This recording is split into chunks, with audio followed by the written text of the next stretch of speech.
Fala pessoal, tudo bem? Sejam bem-vindos aqui ao nosso canal. Vamos comentar aí sobre essa convocação aí do Carlo Ancelotti para 2 amistosos. O Brasil vai enfrentar tanto a França como a Croácia, são jogos bem difíceis, né? Vai ser uma prova de fogo aí para a gente ver o nível que está essa seleção brasileira. E aí essa convocação teve aí algumas surpresas. Vamos conversar sobre isso nesse vídeo de hoje.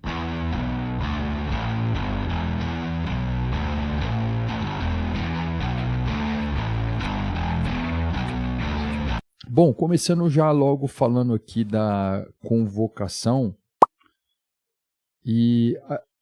o destaque eu acho talvez ali no começo da semana, né?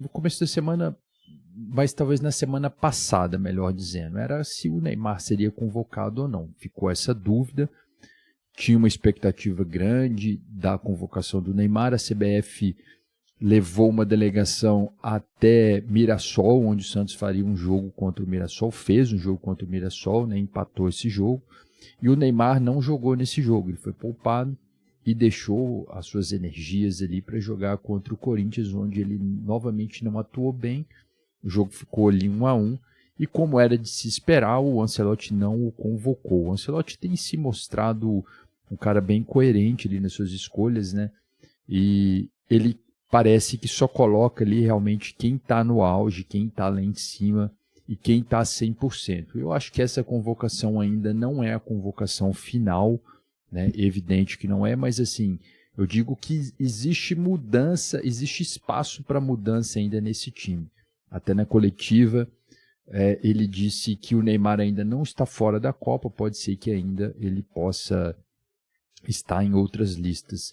Mas ele deixa um recado bem forte aí nessa convocação, que ele vai colocar ali quem está no auge, quem está 100%. Bom, vamos lá. Os goleiros foram 3 goleiros, né? O Alisson do Liverpool, o Bento do Al Nassr e o Ederson do Fenerbahçe.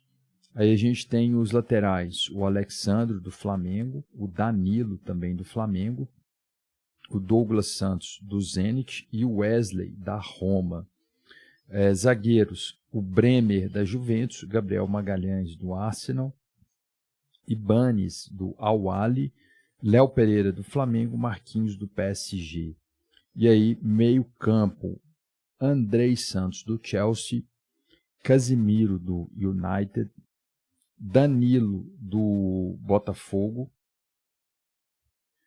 Fabinho do Al-Ittihad e Gabriel Sara do Galatasaray.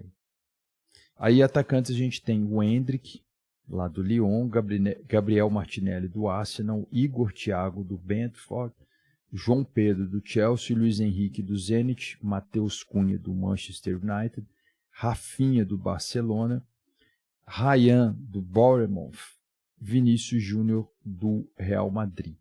Colocando aqui a lista do total aqui dos jogadores, né? Foram 3 goleiros, 4 laterais, 5 zagueiros, 5 meias e 9 atacantes. Um total aí de 26 jogadores. Informações importantes também. Premier League, 10 jogadores. Brasil, Campeonato Brasileiro, 5 jogadores. Arábia Saudita, 3 jogadores. La Liga, 2 jogadores. E Liga Italiana, né? Série A, 2 jogadores, Ligue 1, 2 jogadores, Campeonato Russo, 2 jogadores e da Turquia, 2 jogadores. Bom, eu acho que é uma seleção, na minha opinião, né, evidente, que ainda está em formação. Acho que a gente tem que pensar no contexto, essa convocação. O Carlo Ancelotti, ele teve o seu contrato renovado, ele vai ficar até a próxima Copa, né, teoricamente falando, né, teve essa renovação de contrato. Então, assim, dizendo aquilo que nós brasileiros não gostaríamos de ouvir.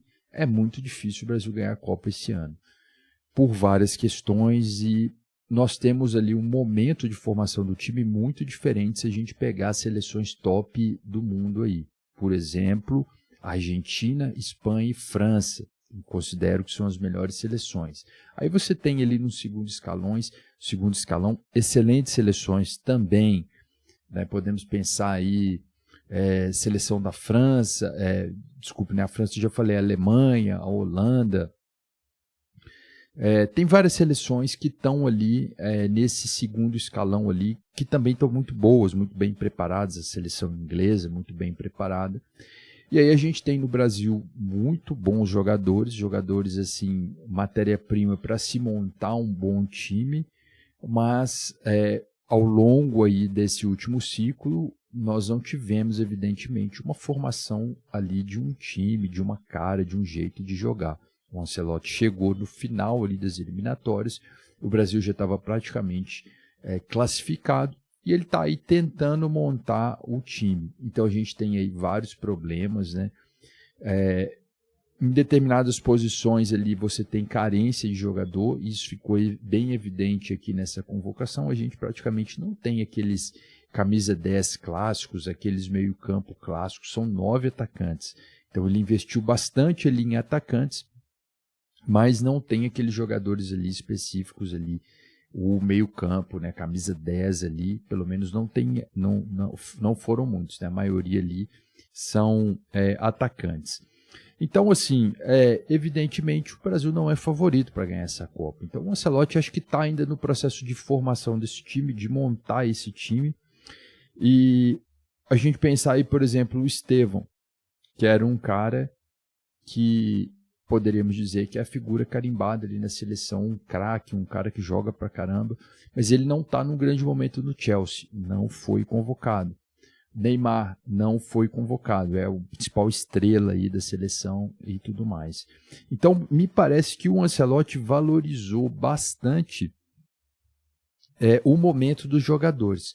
Mas, no entanto, aí tem contradição, porque, por exemplo, se a gente pegar na defesa, a gente tem o Alexandre, o Danilo, que são jogadores ali do Flamengo. O Danilo, por exemplo, é um jogador que ele, mesmo ali no Flamengo, ele tem sido colocado no banco, ele não tem sido ali usado, né? Às vezes entra no segundo tempo, às vezes não joga o jogo todo, não é todo jogo que ele não é titular absoluto. No entanto, é um cara que já é experiente, um cara de confiança ali, que talvez o Ancelotti vá usá-lo ali, né, como referência, né?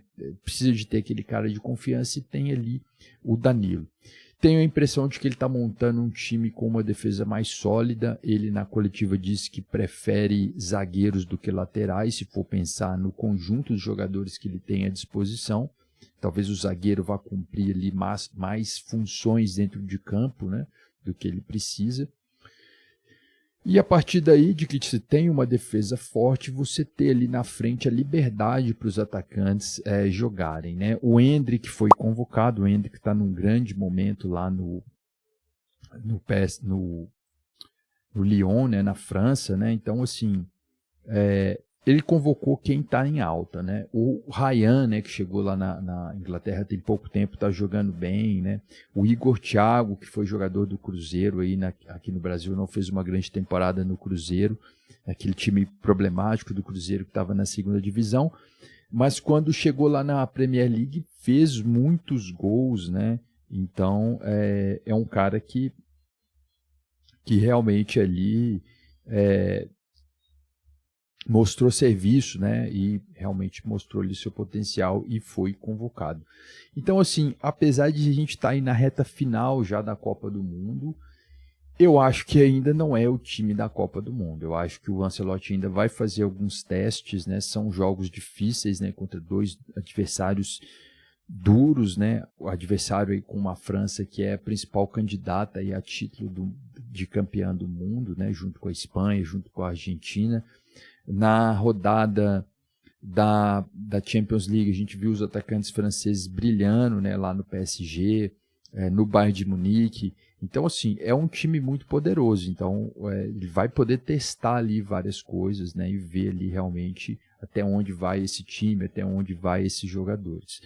Bom, vendo essa escalação, vendo esses jogadores, eu acho que, pelo menos a minha visão, que você não tem ali aquele cara decisivo, aquele cara que chama a responsabilidade, que coloca a bola debaixo do braço e fala, deixa que eu cobro, deixa que eu decido, toca em mim que eu decido. Talvez isso não exista mais aí no futebol, né? A gente vê aí o futebol mudando, as coisas hoje são um pouco diferentes, e aqui no Brasil a gente acostumou ao longo do tempo ter essa figura do craque, né? Ter essa figura do cara que chega e decide. Não vejo nesse time cara que tem esse potencial, né? Cara que vai chamar ali a responsabilidade, que vai decidir o jogo.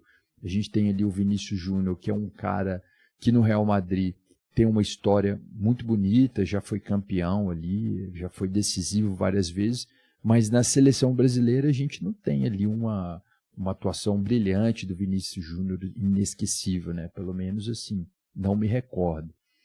A questão dos goleiros, né?